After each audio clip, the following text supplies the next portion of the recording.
திமுக சமூக நீதி கட்சின்னு சொல்லுவாங்க. ஆனால் சமூக நீதினா ரொம்ப பெரிய வார்த்தைங்க திமுகவுக்கு. அடிப்படை நீதினா என்ன? மக்களுக்கு பாதுகாப்பு.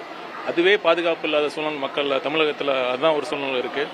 பார்த்தீங்கன்னா சமீபத்தில் வந்து கோயம்புத்தூரில் வந்து இளம் பெண்ணை வந்து பாலியல் வன்கொடுமை பண்ணியிருக்காங்க. அப்புறம் திருச்சியில் முதலமைச்சர் வந்து திருச்சியில் இருக்கிறப்பவே அவர் மிக அருகிலேயே வந்து ஒரு அதுவும் காவலர் குடியிருப்பிலே போய் வெட்டி கொலை பண்ணியிருக்காங்க. அப்புறம் சொல்லிக்கிட்டே போகலாம். இந்த மாதிரி இப்போ ராஜபாளையத்தில் கோவிலில் கூட வந்து வெட்டி கொலை பண்ணியிருக்காங்க. இப்படி இருக்கிறப்ப மக்கள் வந்து தமிழ்நாட்டில் வந்து பாதுகாப்பாக வெளியில் வரத்துக்கே பயமாக இருக்குது. குறிப்பாக பெற்றோர்கள்லாம் வந்து பெண்களை வெளியில் அனுப்புறதுக்கே ரொம்ப தயங்குறாங்க, ஒரு அச்சத்தில் இருக்காங்க.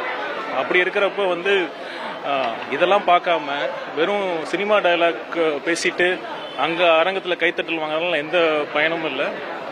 ஒரு பக்கம் வந்து ஒன்று மட்டும் ரொம்ப கிளியராக தெரியுது, திமுக மேலே இருக்கிற மக்கள் கடும் அதிருப்தியில் இருக்காங்கன்னு அவங்களுக்கே நல்லா தெரியுது. இன்னொரு பக்கம் வந்து தமிழக வெற்றி கழகத்திற்கு மக்கள் ஆதரவு அதிகமாகிட்டே இருக்கு. இது ரெண்டும் பார்த்து நிலை தடுமாறி இந்த மாதிரி வார்த்தைகள்லாம் பேசுகிறாங்க.